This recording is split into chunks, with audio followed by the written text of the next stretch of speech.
जी नमस्कार, मैं अजय वर्मा और आप देख रहे हैं न्यूज नशा। आइए चलते हैं बिहार, जहां के चुनाव अक्टूबर नवंबर के बीच संभावित है। हालांकि इलेक्शन कमीशन ने अभी इस पे कोई खुलासा नहीं किया है और मुझे लगता है सितंबर के आसपास अंत तक या अक्टूबर की शुरुआत में डेट अनाउंस हो जाएगा बिहार के चुनाव में। 6 महीने बचे हैं। सरगर्मी, ऐसे भी समर टाइम है, टेम्परेचर हाई है, बट पॉलिटिकल टेम्परेचर ने इसमें ऐड कर रखा है। और लोगों में जो गर्मी है राजनीति का, वो सर चढ़ के बोल रहा है। रैली, कैंपेन्स, हर पॉलिटिकल पार्टी ने अपने दमखम से शुरू कर दिया। कुछ नए पार्टीज भी सामने नजर आ रहे हैं, जैसे कि जन स्वराज हो गया, हिंद सेना है, और खास करके 3 बड़ी पार्टियों की बात अगर मैं करूं तो भारतीय जनता पार्टी, कांग्रेस और राष्ट्रीय Janata Dal. JDU is a part of BJP, NDA का पार्ट है, इसीलिए इन दोनों को साथ लेकर हम चलते हैं। बट जब JDU is a stronger party NDA का इन बिहार। नीतीश जी उसके चेहरा हैं। मुख्यमंत्री आज की तारीख में नीतीश कुमार हैं और एनडीए के भी चुनाव के लिए, आने वाले चुनाव में सीएम का चेहरा उन्हीं को प्रोजेक्ट किया जा रहा है। ऐसी स्थिति में जो विपक्ष है, महागठबंधन जिसको कहते हैं, कांग्रेस, आरजेडी, सीपीआई, सीपीएम और जो थोड़े छोटे मोटे पार्टियां अभी हाल में, वो पारस लोकतंत्र, एलजेपी के जो रामविलास जी के भाई, वो भी महागठबंधन के पार्ट हो गए। जो भी नाखुश है जेडीयू बीजेपी कंबाइन से, वो महागठबंधन में है। और इस तरफ चिराग पासवान, रामविलास जी के पुत्र, एलजेपी, जेडीयू, बीजेपी और कुछ छोटी मोटी regional parties. Tug of war election का इन्हीं दोनों के बीच होना है। इस बीच में जो बातें आ रही हैं और कोशिश जारी है नीतीश जी को महागठ तोड़कर महागठबंधन में लाने का, ये बातें आ रही हैं। पर सच्चाई ये है कि नीतीश जी क्या फिर से वही गलती दोहराएंगे जो अब तक दोहराते रहे हैं, कभी आरजेडी के साथ, कभी बीजेपी के साथ, कभी आरजेडी के साथ, कभी बीजेपी के साथ, मुख्यमंत्री बने रहने की। अब उनका उम्र भी हो चुका है 74, और खास करके उनके जो विपक्ष के लोग हैं उन्हें अजीबोगरीब तरीके से देखते हैं, कहते हैं 74, मेंटली शायद वो साउंड नहीं है, इस तरह के एलिगेशंस लगाए जाते हैं। फिजिकली वो साउंड नहीं है, कैसे मुख्यमंत्री बन पाएंगे, इतने सालों तक उन्होंने क्या किया नहीं किया, और आज की तारीख में 74 साल की उम्र में वो और क्या कर पाएंगे और क्या दे पाएंगे बिहार को विकास के तौर पे। क्योंकि बिहार पूरी तरह से, जिसको कहते हैं ना, जो एक्सपेक्टेड विकास या ग्रोथ या डेवलपमेंट की हम बात करें, वो विकास को अभी तक, बिहार को अभी तक नसीब नहीं। खैर, हम उम्र की बात करें तो नीतीश जी 74 साल के हो गए। उनके जो विपक्ष में है तेजस्वी यादव और उनके पिता लालू प्रसाद यादव, बड़े नामी हैं, उन्हीं के नाम पे आरजेडी आज भी खड़ा है, वो भी 76 साल के हैं। और खड़गे जी जो कांग्रेस के हैं, जो तरह तरह की बातें करते हैं इनकी नीतीश जी के उम्र को लेकर कि वो एजेड हो चुके हैं, अब उन्हें छोड़ देना चाहिए, अब उनसे चल नहीं पा रहा है, इस उम्र का आदमी क्या दे पाएगा इस प्रदेश को। तो मुझे पूछना है खड़गे जी से कि खड़गे जी, आप भी तो 82 साल के हो गए हैं और प्रदेश एक पार्टी के आज राष्ट्रीय अध्यक्ष हैं, और आपके साथ जो सोनिया गांधी जी हैं वो भी 78 ईयर्स की हैं। मोदी जी की बात ना करें, वो तो 74 साल के हैं, और सुनने में आ रहा है कि 75 वाला जो मामला है उसमें कहीं अटकेगा मामला। खैर, देखते हैं। पर ये 74 नीतीश जी को लेकर जो बातें आ रही हैं कि 74 ईयर ओल्ड, एज ओल्ड, और नेताओं की बात क्या होती है। तो हम चलते हैं कि क्या नीतीश जी इन बातों को सुनकर शायद, या फिर वक्फ को लेकर, दलित, ओबीसी, मुस्लिम, अभी तो वो गए थे हज के लिए, हज के कमेटी से मिलने गए थे, वो पूरी कोशिश में है मुस्लिमों को, माइनॉरिटीज को अपने साथ रखने के लिए। और अभी भी जहां तक सुनने में आया है कोई डिफरेंस आया नहीं है बिहार में नीतीश जी के खिलाफ माइनॉरिटीज को लेकर। खैर, इस पे बेहतर बताएंगे हमारे मित्र और वरिष्ठ पत्रकार संजय समर जी, जो हमारे साथ जुड़ रहे हैं। संजय जी, जी नमस्कार। आपने मेरी बातें ध्यान से सुनी होंगी शायद, हमारे व्यूअर्स के साथ हम जो शेयर कर रहे थे, आप भी थे। तो नीतीश जी 74 साल के हैं, एजेड कहला रहे हैं, मेंटली फिजिकली फिट नहीं कहला रहे हैं, जबकि जो नेता ये बात कह रहा है वो कांग्रेस का राष्ट्रीय अध्यक्ष 82 साल का है। क्या उम्र, राजनीति में तो उम्र का मतलब ही नहीं होता। हम आप रिटायर कर जाते हैं 58 और 60 साल में, पर राजनेता और राजनीति में रिटायरमेंट कहाँ है? जब तक चलते हैं उसके बाद पुत्र को बैठा देते हैं। आइए इसी पे बात करते हैं, क्या वो महागठबंधन में जाएंगे या एनडीए के साथ रहेंगे? आज की तारीख में आपका क्या कहना है और लोगों का क्या कहना है? देखिए अजय जी, सबसे पहले मैं आपके आरंभिक सवाल का जवाब दे दें। आपने कहा शायद नवंबर में चुनाव हो, तो ये बात सही है कि 23 नवंबर के पहले सरकार का गठन हो जाने का है। 45 दिन पहले, मतलब कि हमें ऐसा लगता है कि सितंबर लास्ट तक, अक्टूबर फर्स्ट वीक तक घोषणा होनी जाएगी चुनाव की कि चुनाव होगा बिहार में, और उसके बाद गठन की बात होगी। रही बात नेतृत्व की, तो अमित शाह के बातों पर जनता धीरे धीरे विश्वास करना छोड़ दिया है अजय जी, क्योंकि यही अमित शाह पटना में हुंकार मार करके कहे थे कि लल्लन बाबू और नीतीश कुमार के लिए दरवाजे बंद हो चुके हैं, और यही अमित शाह फिर आकर के कड़क के कह रहे हैं कि अगला चुनाव जो होगा नीतीश कुमार के नेतृत्व में होगा। दूसरी तरफ आप देखेंगे कि नीतीश कुमार की एक्टिविटीज, मानसिक एक्टिविटीज को किस तरह से प्रचार प्रसार किया जा रहा है, किस तरह से उनको ट्रोल किया जा रहा है। तो भारतीय जनता पार्टी क्या चाहती है, तो उसके अंदर खाने की बात है, अंदर अंदर ही वो लोग सोच रहे होंगे। लेकिन सच ये है कि नीतीश कुमार आज भी बिहार के कद्दावर नेताओं में गिनती होती है, उनके टक्कर का कोई नहीं है। भारतीय जनता पार्टी में मुख्यमंत्री के पद के लिए कोई उम्मीदवार दौड़ में नहीं है। सम्राट चौधरी है तो खुद विवादास्पद व्यक्ति रहे हैं। शुरू के समय में जब वो लालू सरकार में मंत्री हुआ करते थे तो उनका 2-2 डेट ऑफ बर्थ आया था, जिसके चलते उनको रिजिग्नेशन भी देना पड़ा था कि आखिर भाई कौन आपका डेट ऑफ बर्थ सही है।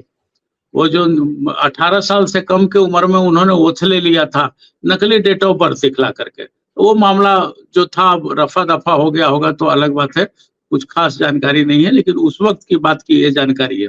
तो नंदकिशोर यादव हैं, विधानसभा अध्यक्ष है, सुलझे हुए आदमी है, व्यवस्थित आदमी है, लेकिन वो भी उनकी भी उतनी लोकप्रियता नहीं है। जो लोकप्रियता यादव समुदाय में आज भी लालू यादव या तेजस्वी का है, उतनी लोकप्रियता नंदकिशोर यादव की भी नहीं है अजय जी। और अमित शाह की बात को लेकर के अगर कोई तटस्थ हो कि हाँ भाई उन्होंने बोला है ये कर दिया जाए, तो चंद्रबाबू नायडू के लिए भी दरवाजे बंद रखे थे, आप देखे होंगे, अभी कल बढ़िया चल रहा है। तो ये लोग किस प्रकार की राजनीति कर रहे हैं और किस प्रकार का व्यवस्था कर रहे हैं, ऐसे में कुछ कयास लगा पाना थोड़ा टफ दिखलाई देता है अजय जी, कि कुर्सी की खातिर कब एक दोस्त हो जाएंगे, दांत काटी रोटी काटने लगेंगे, और कब भौंकने लगेंगे एक दूसरे के लिए कि नहीं मुझे नहीं मुझे, मुझे नहीं मुझे। ये कहना थोड़ा सा कठिन है। लेकिन हाँ, इतना तय है कि नीतीश कुमार के नेतृत्व में ही अगर भारतीय जनता पार्टी चुनाव लड़ेगी तो कुछ सीट बढ़ेंगे या घटेंगे। जो बढ़ेंगे ही, घटने की संभावना कम है। लेकिन इधर दूसरी तरफ आप अगर देखें तो रामविलास पासवान के पुत्र है चिराग पासवान और नीतीश कुमार में फल्गु नदी की लड़ाई चलती है। भीतर भीतर इन लोगों का काफी लड़ाई चलता है।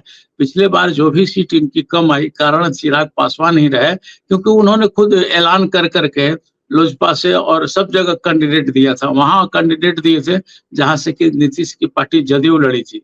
तो इस चुनाव में ये लोग क्या करेगा देख करके ही बताया जा सकता है, क्योंकि जिस तरह से पशुपतिनाथ पारस और चिराग पासवान में लड़ाई हुई है, और पशुपतिनाथ पारस अगर महागठबंधन की ओर उनका झुकाव होता है तो थोड़ा सा तो वोट का अंतर पड़ेगा और चिराग पासवान कुछ नहीं कर पाएंगे, क्योंकि पशुपतिनाथ आज भी एक लोकप्रिय नेता हैं। ठीक है, उनकी पहचान रामविलास पासवान के छोटे भाई के रूप में है, लेकिन उनका काम और उनकी लोकप्रियता है। चिराग पासवान के बारे में है कि हाँ भाई वो रामविलास पासवान के पुत्र हैं, और उसी आधार पर उनको जो कुछ वोट मिल जाता है, हरिजन वोट, उसको लेकर के वो जो मिल जाता है। तो अभी एनडीए गठबंधन में भी बहुत भारी खींचतान चल रहा है। हम वाले हैं जीतन राम मांझी, वो कितना सीट लेंगे, कितना पर दावा, वो तो सीट सुन रहे हैं कि 80 सीट पर दावा ठोक रहे हैं कि 80 सीट हमको चाहिए, इससे कम से हम मानेंगे नहीं। पूरा वो गया मांग रहे हैं कि पूरा गया हमको दे दीजिए, उधर पूरा मिथिलांचल की ओर भी मांग रहे हैं कि मिथिलांचल की तरफ भी चाहिए, मुजफ्फरपुर की तरफ भी सीट मांग रहे हैं, इधर औरंगाबाद तक चले आ रहे हैं कि हमको सीट चाहिए। तो थोड़ा सा सीट को लेकर के जब तक बंटवारा नहीं हो पाता सीटों का, तब तक ये कहना कठिन होगा कि सरकार वहां किसकी बनेगी और कैसी बनेगी। अब रही बात 75 साल की, तो 75 साल का भी मुद्दा उठाया हुआ इन्हीं लोगों का है। साल 2019 में कई लोगों का भी टिकट कटा इसी मुद्दे पर कि भाई 75 साल के हो गए तो आपको टिकट नहीं मिलेगा। तो उस हिसाब से मोदी जी का खुद इसी सितंबर में 75 साल पूरा हो जा रहा है। तो उनको स्वतः अब तो मांगे इन्हीं के पार्टी के लोगों में कुलबुलाहट दिखलाई दे रही है मोदी जी के विरुद्ध कि हाँ भाई क्या करना है और कैसे करना है। तो अब देखिए वो क्या करते हैं, 75 साल के हो जाने के बाद रिजाइन करते हैं या रहते हैं। और ये सच है कि नीतीश जी का उम्र 75 में प्रवेश कर जाएंगे, तो फिर ये नेतृत्व कितना दिन चलेगा, एक सवाल खड़ा कर रहा है अजय जी। इस सवाल का जवाब समय आने पर ही मिल सकता है, वर्तमान में देना मुश्किल है। हाँ, इतना तय है कि नीतीश कुमार के पुत्र जो है वो चुनाव हिंसा से ही लड़ेंगे और इसी साल लड़ेंगे, ये तय है। उनका उम्र भी हमें लगता है कि 47-48 साल हो गया है, लेकिन अब तक वो राजनीति से दूर रहे, लेकिन अब राजनीतिक बात करने लगे हैं, राजनीति में रुचि लेने लगे हैं। पहले मीडिया से बचते थे, अब मीडिया को बुला करके बात करने लगे हैं। तो शांतिपूर्वक जिस तरह से नीतीश जी रुक रुक के बात करते हैं उसी तरह से और रुक रुक के बात कर रहे हैं और अपनी पर्सनालिटी को डेवलप कर रहे हैं उसी हिसाब से, ताकि उनकी छवि बन पाए। लेकिन अब उसमें भी एक सवाल ये उठता है कि क्या नीतीश जदयू इनके निशांत के नेतृत्व को स्वीकार करेगी।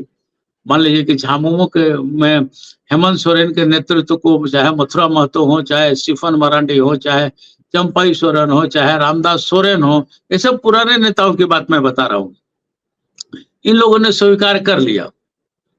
अखिलेश सिंह के नेतृत्व को, मुलायम सिंह के पुत्र अखिलेश सिंह के नेतृत्व को भी लोगों ने स्वीकार कर लिया। अब देखना यह होगा कि जदयू इनके नेतृत्व को स्वीकार करती है या फिर जदयू टूटती है। इतना तय है अजय जी कि पासा फेंका जा रहा है और वो पासा कब कहाँ कैसे सटीक गिरता है वो देखना है, क्योंकि वक्फ बोर्ड वाला मामला लेकर के जदयू के भीतर अंतर कलह मचा हुआ है। कुछ लोग इस्तीफा भी दे दिए हैं और कुछ लोग इस्तीफे की तैयारी में हैं और कुछ लोग कह रहे हैं कि भाई आप ऊपर से, भले ही इन्होंने समर्थन दे दिया हो, ऊपर से आप समर्थन खींचिए। उधर चंद्रबाबू नायडू के यहाँ भी हलचल काफी है अजय जी, आप तक सुनाई देती होगी, क्योंकि बिहार की बात अभी आप कर रहे हैं तो मैं बिहार से अलग नहीं हो पाऊंगा। बिहार में घमासान होगा, भयंकर घमासान होगा और बराबर का टक्कर रहेगा। आज जो दिखाई दे रहा है वो टक्कर बराबर का रहेगा। महागठबंधन किसी प्रकार पीछे हटने वाला नहीं है। कांग्रेस भी एड़ी चोटी एक कर दिया है। आप देखिए कि लगातार कांग्रेस के बड़े नेता जा रहे हैं, 3-3 दौरा हो चुका है राहुल गांधी का। कन्हैया कुमार एक अच्छे वक्ता है और उनको पूरी तरह जिम्मेवारी दे दी गई है। दूसरी तरफ आप देखेंगे तो कन्हैया कुमार भूमिहार जाति से बिलोंग करते हैं, तो कम से कम भूमिहार वोट तो बटोरने में वो सफल होंगे, ऐसी संभावना दिखाई दे रही है। हालांकि अगेंस्ट में देखें तो विजय कुमार सिन्हा जो है अभी उप मुख्यमंत्री है, वो भी भूमिहार जाति से हैं, लेकिन उनकी उतनी पकड़ नहीं है भूमिहारों के बीच जितनी कन्हैया की दिखाई दे रही है। या कन्हैया एक पढ़े लिखे जेएनयू के प्रोडक्ट है, ज्ञान है, जानकारी है, वो नेता ही नहीं छात्र नेता भी रहे हैं। तो हमें लगता है कि टकराहट जबरदस्त होगा, महागठबंधन वर्सेस एनडीए। अजय जी।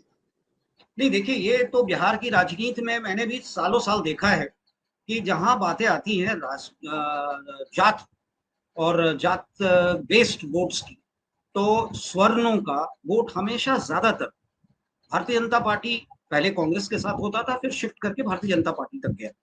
सवर्णों की बात मैं करूं, क्षत्रिय, भूमिहार, ब्राह्मण, कायस्थ जो वोटर्स हैं वहां, वो ज्यादातर बैंक करते हैं भारतीय जनता पार्टी। यादव, दलित, ओबीसी, ईबीसीज, इनका है कि रीजनल फोर्सेस के साथ ये ज्यादातर गए। मुस्लिम हमेशा भारतीय जनता पार्टी के खिलाफ कांग्रेस या आरजेडी, जो उसको कैंडिडेट स्ट्रॉन्ग दिखता है तो वोट उधर करता है। इस बार भी चुनाव में मोरलेस सीन यही होगा।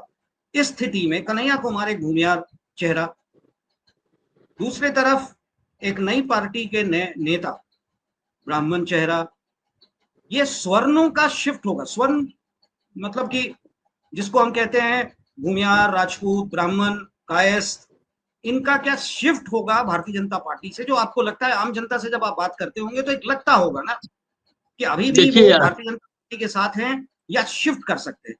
दूसरी तरफ मुसलमान माइनॉरिटी की बात अगर हम करें तो वो हमेशा एक स्ट्रॉन्ग कैंडिडेट देखता है जो भारतीय जनता पार्टी को कहीं ना कहीं जिता सके, हरा सके। यानी दिल्ली में वो नहीं दिखा।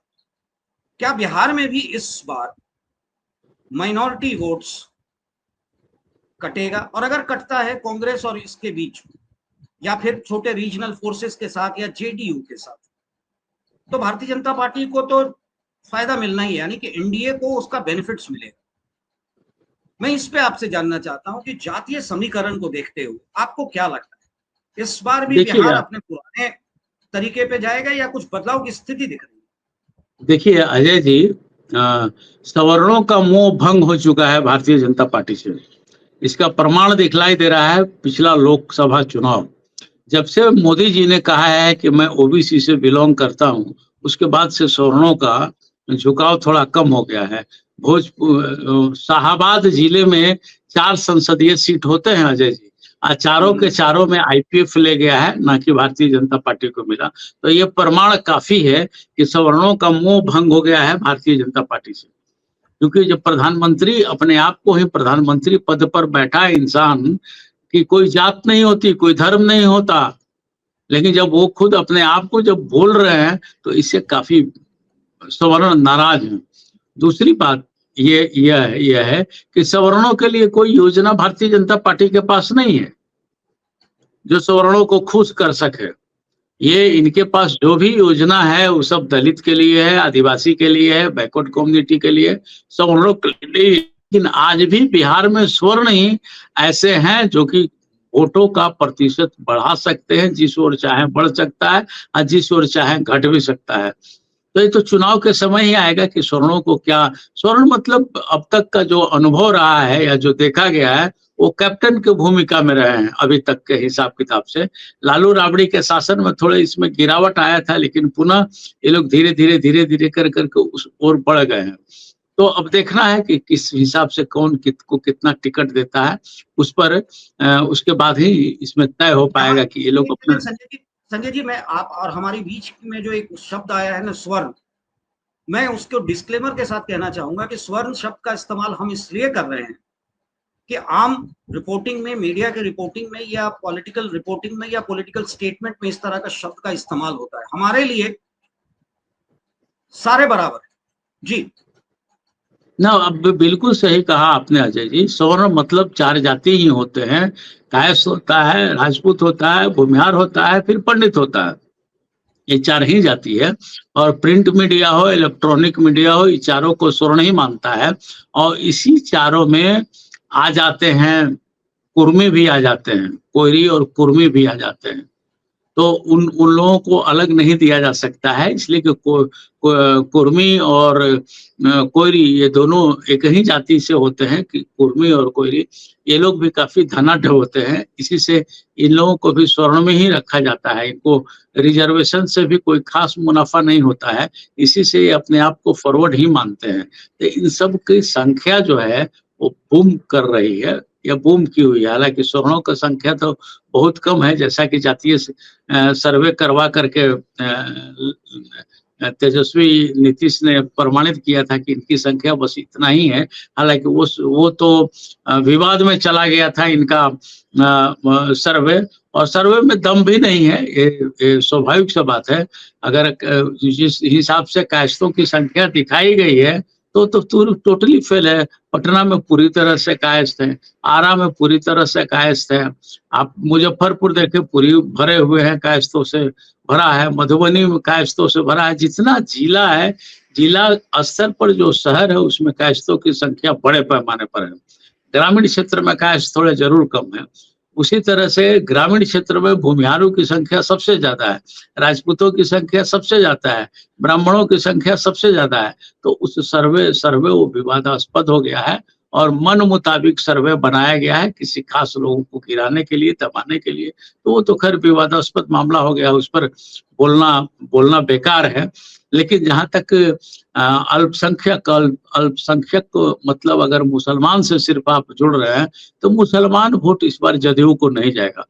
वक्त बिल ला करके मुसलमानों को जो नाराज किया गया है वो पूरी तरह से नाराज है और सब जगह बोलते चल रहे हैं। अगर झारखंड की बात कहें तो यहाँ के मंत्री है, स्वास्थ्य मंत्री इरफान अंसारी, वो भी चारों तरफ बोलते चल रहे हैं कि भाई आपने CAA ले आया, CIE लगाया, 3 तलाक लगाया, हम सब जो लोग चुप रहे। लेकिन वक्फ भी ले आकर के आप क्या बताना चाहते हैं भाई? तो इसी से हर जगह बड़े पैमाने पर आंदोलन चल रहा है और हमें लगता है कि 17-18% मुसलमान हैं बिहार में अजय जी, जो कि जिनका वोट कट करके कुछ बीजेपी को मिल जाता था, बीजेपी नहीं जदयू को मिल जाता था। तो जदयू को इस बार वो वोट भी मिलने की संभावना कम दिखलाई दे रही है। इसलिए कम दिखलाई दे रही है कि वो लोग अब समझ गए हैं कि नीतीश कुमार बोलते कुछ है, करते कुछ है और जाते बीजेपी के तरफ ही है। तो हमें नहीं लगता है कि वो वोट जाएगा। यादव में लालू प्रसाद यादव से बड़ा नेता कोई है नहीं, तो यादव का वोट जाएगा। यादव भी 14-15% है। मैं बता दूं कि 14-15% कोयरी और कुर्मी है, उसमें भी टूट हुई है, वो भी महागठबंधन की तरफ कोई झुके हुए हैं। तो अजय जी इस बार कांटे का टक्कर है। इस ये कहना कोई माने ये इस कहने में कोई संदेह नहीं है, कोई उंगली नहीं उठ पाएगी। दोनों तरफ से कांटे का टक्कर होगा। लेकिन हाँ, अब जीत और हार का फैसला कैंडिडेट आने के बाद होगा, क्योंकि चुनाव से पहले जो भगदड़ मचती है अजय जी, उस भगदड़ को रोक पाना और उस भगदड़ का क्या प्रभाव पड़ेगा उसको देखने के बाद ही कुछ कहा जा सकता है। अजय जी नहीं, मैं इसी पे एक चीज आपसे जानना चाहूंगा कि बिहार के गवर्नर मोहम्मद आरिफ खान एक माइनॉरिटी के इवेंट में गए, वक्फ से रिलेटेड, मुसलमानों का एक हज से रिलेटेड एक इवेंट था। वहां पर जाके उन्होंने कहा और उन्होंने वक्फ के इस 2025 के बिल को पूरी तरह से प्रेज करते हुए, पॉजिटिव बताते हुए कहा कि पटना या बिहार में ऐसे वक्फ बोर्ड्स हैं जिन्होंने जमीन का निजीकरण कर रखा है, जबकि वक्फ में जब जमीन ली गई थी तो वो था welfare of the poor in the community. ना इन्होंने कुछ ऐसा धार्मिक काम किया, ना ही इन्होंने कुछ अस्पताल बनाए, ना ही इन्होंने किसी के वेलफेयर के लिए कुछ किया, जबकि जमीन का निजीकरण और निजी इस्तेमाल हो रहा है। ये गवर्नर आरिफ मोहम्मद खान साहब का स्टेटमेंट है जो आया था, मैंने देखा, मतलब रिपोर्टेडली जो बातें आ रही हैं मैं वो कह रहा हूँ। अब इस तरह की बात आती है तो बिहार में मुसलमान भी बटा हुआ है वक्फ पे। नॉट ओनली बिहार, पूरे देश में मेरे सामने भी बहुत सारे लोगों ने कहा कि ये बहुत सही डिसीजन था। पर सवाल उठता है कि ये जो रिएक्शंस है ना, जो रिस्पॉन्स आ रहा है वक्फ पे, ये उन लोगों के द्वारा आ रहा है जो राजनीति में जुड़े हैं या राजनीति से कहीं ना कहीं उनको कुछ फायदा मिल रहा है और जमीन का निजीकरण करके अपना फायदा उठा रहे हैं बनिस्पत की जिस काम के लिए वो वक्फ को जमीनें दी गई थी। आपका क्या मानना, इस पे क्या मानना? देखिए अजय जी, राज्यपाल का पद एक संवैधानिक पद हो गया है, लेकिन अब राज्यपाल वही बन रहे हैं जिस पार्टी की केंद्र में सरकार रही है। जो केंद्रीय सरकार बोलती है वही राज्यपाल भी बोलते हैं। राज्यपाल अब न्यूट्रल पद नहीं रहा है, जिसके चलते आप देखते होंगे कि अक्सर टकराहट होते रहती होगी। धनखड़ जी हैं जो देखिए जिस पद पर बैठ करके उन्होंने जो बयान दिया है वो कहीं से जायज बयान दिखलाई दे रहा है? नहीं दिखलाई दे रहा है। उनका भी विरोध होना चालू हो गया। ये जब राज्यपाल पश्चिम बंगाल हुआ करते थे तो सरकार से हमेशा टकराते रहते थे। तो अपनी बातों को थोपना अब सिद्धांत महत्व नहीं रखता है, कुर्सी महत्व रखता है, चाहे आरिफ साहब हो या कोई हो। तो केंद्र ने जो दिशा निर्देश दिया होगा या केंद्र को खुश करने के लिए सारी बातें वो कह रहे हैं, उनके बात में भी दम है। ऐसा नहीं है कि उनके बातों में दम नहीं है। ये सच है कि अगर डेवलपमेंट हुआ रहता तो मुसलमानों के बच्चे सिर्फ पंचर बनाओ और मिस्त्री का काम करो से ऊपर उठ करके कुछ जरूर काम करते, इसमें कोई शक नहीं है। लेकिन चलिए, जब जागा जब बिहान, अब सरकार जागी है। अगर वक्फ बिल से उनको दिखाई दे रहा है कि फायदा है तो हाथ कंगन को आरसी क्या, थोड़े दिन में पता चल जाएगा कि भाई ये लोग सिर्फ बात ही किए कि 15 लाख रुपए की तरह इन लोगों ने पैसा दे दिए सब कोई को।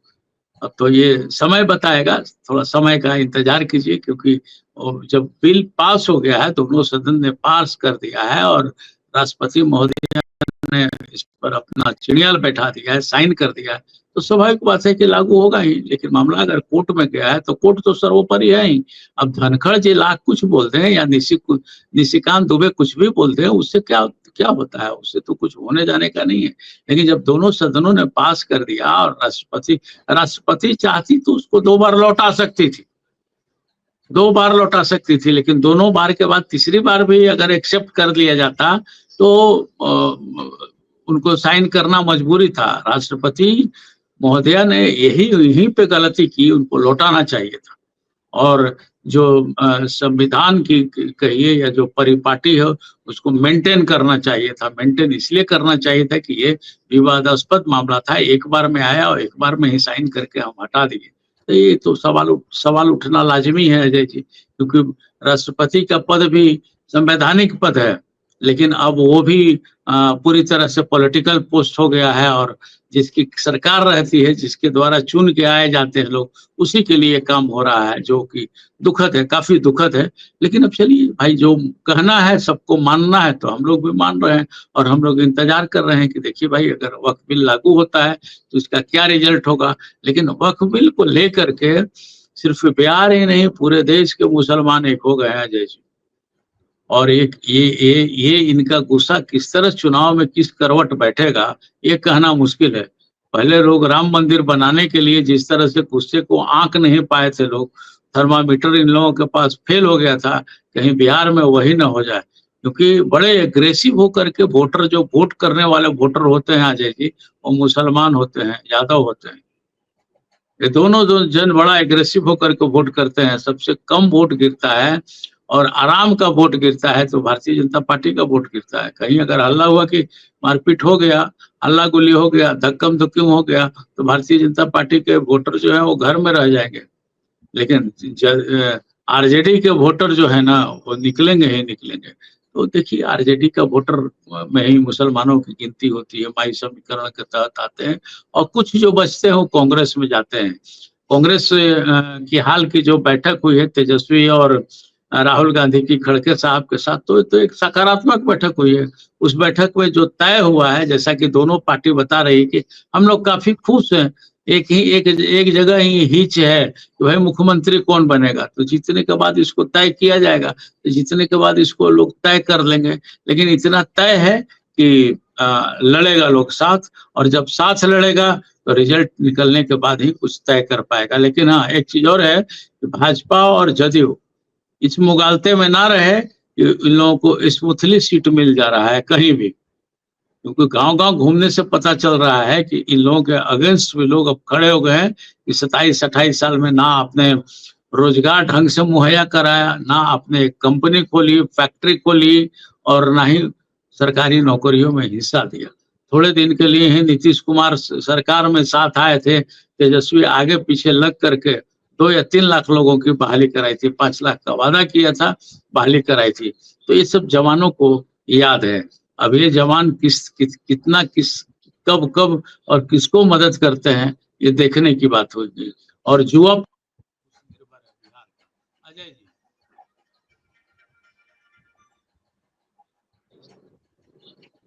जाते जाते मैं आपसे एक, क्योंकि अभी मैं देख रहा था कहीं किसी ने एक सर्वे कराया बिहार में, एक सर्वे एजेंसी है, हमेशा की तरह जैसे कि सोफोलॉजी और पोल रिजल्ट्स देते रहते हैं, तो उनका काम ही है कि साल भर कुछ ना कुछ करें। और ये पोल एजेंसीज जो होती हैं, ज़्यादातर आपको भी पता है, ये सर्वे एजेंसीज जो हैं ज़्यादातर कहीं ना कहीं से पुष्ट होती हैं, किसी के लिए करते हैं ये लोग। तो जो सर्वे आया है, उस सर्वे के की जो बातें सामने आई हैं, मेजर पॉइंट में बस आपसे डिस्कस करना चाहता हूँ। उस पर 2 लाइन आपसे पूछने के बाद मैं इस वार्ता को खत्म करूंगा। उसमें ये कहा जा रहा है कि मुख्यमंत्री के नाम पे बिहार में जो सर्वे कराया गया, तेजस्वी यादव नंबर 1 के हैं, सबसे ज्यादा परसेंटेज उन्हीं को मिला। दूसरे नंबर पे अगर कोई है तो वो है प्रशांत किशोर, मुख्यमंत्री चेहरे के तौर पर, और तीसरे नंबर पे गिर गए हैं नीतीश।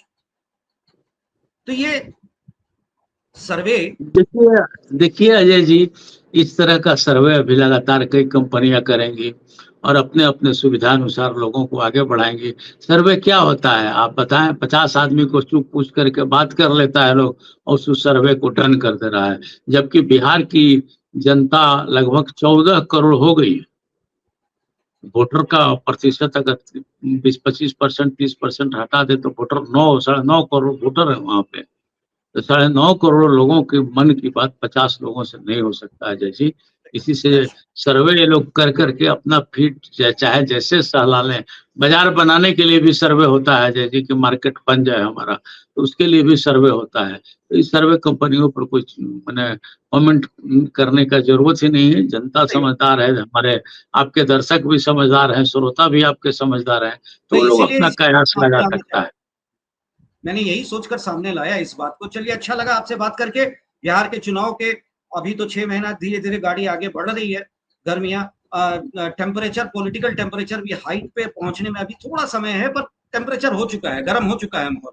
हम आपसे इस पे बात करते रहेंगे कि आगे क्या होगा बिहार में, बिहार किस दशा में, और क्या वहां बदलाव आएगा, क्या नीतीश जी वापस आएंगे, क्या मुद्दे होंगे, और किस तरह का चुनाव और कब चुनाव होगा। इस पे हम आपके साथ मिलते रहेंगे, बात करते रहेंगे। इस बीच में देख लेते हैं कि राष्ट्रीय अध्यक्ष भारतीय जनता पार्टी के कौन आते हैं और उसका क्या इम्पैक्ट पड़ता है बिहार के चुनाव। जी नमस्कार, बहुत बहुत अच्छा लगा आपसे बात करके, संजय जी। और आप हमसे जुड़े रहने के लिए सब्सक्राइब करें YouTube पर, फॉलो करें Twitter पर और लाइक करें Facebook पर। और ज्यादा जानकारी के लिए आपको टाइप करना होगा सिर्फ न्यूज नशा।